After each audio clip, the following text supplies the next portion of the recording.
यिर्मयाह 12वां बाब जो 17 आयात पर मुश्तमिल है। यिर्मयाह खुदावंद से बहस करता है। ऐ खुदावंद, अगर मैं तेरे साथ हुज्जत करूं तो तू ही सादिक ठहरेगा। तो भी मैं तुझसे इस अमर पर बहस करना चाहता हूं कि शरीर अपनी रविश में क्यों कामयाब होते हैं, सब दगाबाज क्यों आराम से रहते हैं। तूने उनको लगाया और उन्होंने जड़ पकड़ ली, वो बढ़ गए बल्कि ब्रूमंद हुए। तू उनके मुंह से नजदीक पर उनके दिलों से दूर है। लेकिन आए खुदावंद, तू मुझे जानता है। तूने मुझे देखा और मेरे दिल को जो तेरी तरफ है आजमाया है। तू उनको भेड़ों की माने ज़िबा होने के लिए खींच कर निकाल और कत्ल के दिन के लिए उनको मखसूस कर। अहले ज़मीन की शरारत से ज़मीन कब तक मातम करे और तमाम मुल्की रोइदगी पजमुर्दा हो।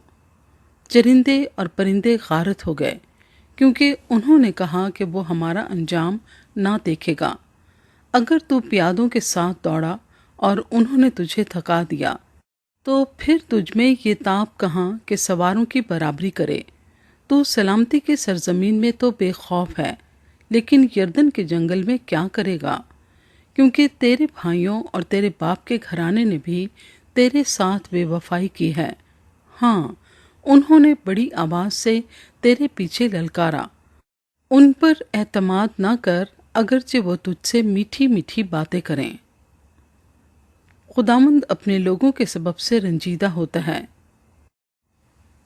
मैंने अपने लोगों को तर्क किया, मैंने अपनी मिरास को रद्द कर दिया।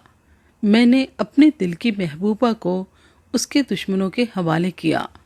मेरी मिरास मेरे लिए जंगली शेर बन गई।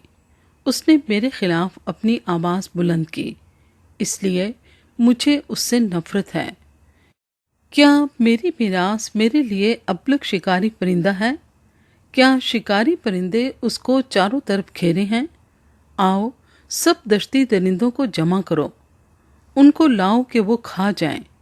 बहुत से चरवाहों ने मेरे ताकिस्तान को खराब किया।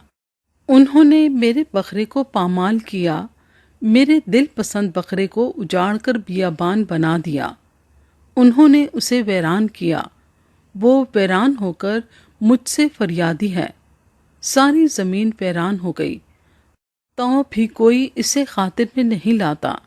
बियाबान के सब पहाड़ों पर गारत कर आ गए हैं, क्योंकि खुदावंद की तलवार मुल्क के एक सिरे से दूसरे सिरे तक निगल जाती है और किसी बशर को सलामती नहीं।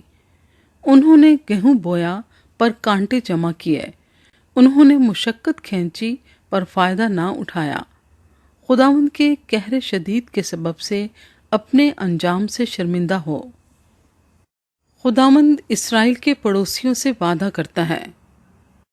मेरे सब शरीर पड़ोसियों के खिलाफ खुदावंद यूं फरमाता है कि देख, जिन्होंने उस मिरास को छुआ जिसका मैंने अपनी कौम इसराइल को वारिस किया, मैं उनको उनकी सरजमीन से उखाड़ डालूंगा और यहूदा के घराने को उनके दरमियान से निकाल फेंकूंगा। और इसके बाद कि मैं उनको उखाड़ डालूंगा, यूं होगा कि मैं फिर उन पर रहम करूंगा और हर एक को उसकी मिरास में और हर एक को उसकी ज़मीन में फिर लाऊंगा। और यूं होगा कि अगर वो दिल लगाकर मेरे लोगों के तरीके सीखेंगे कि मेरे नाम की कसम खाएं कि खुदावंद जिंदा है, जैसा कि उन्होंने मेरे लोगों को सिखाया कि बाल की कसम खाएं, तो वो मेरे लोगों में शामिल होकर कायम हो जाएंगे।